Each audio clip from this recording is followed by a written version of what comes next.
Hi guys, I just wanted to show you a wonderful book, or actually a Hebrew workbook I received from the author.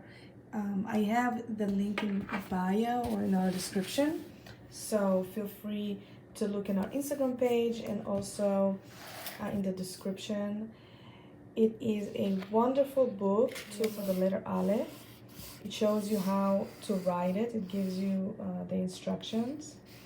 Also, it has the pronunciation in English. Aleph is Aleph.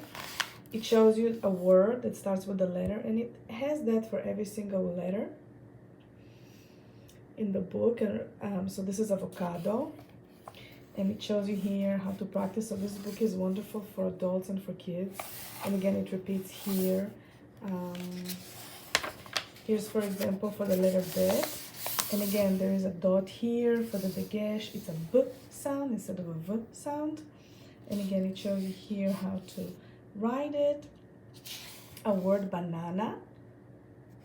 By the way, every time you have this bet at the beginning of the word, it will have a dagesh with a B sound because this is part of the Beget Kefet letters.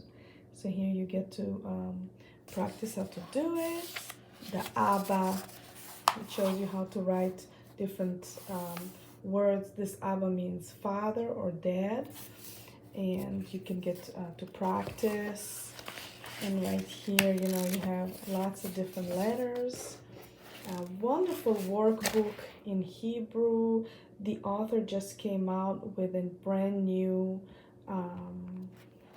workbook, the number 2. So this is the Hebrew number 1 that I'm showing you. It's wonderful for kids and for adults, great for beginners. And I will post the link to the Amazon and to her Instagram in our description to the video. Thanks for watching. Please subscribe to our channel.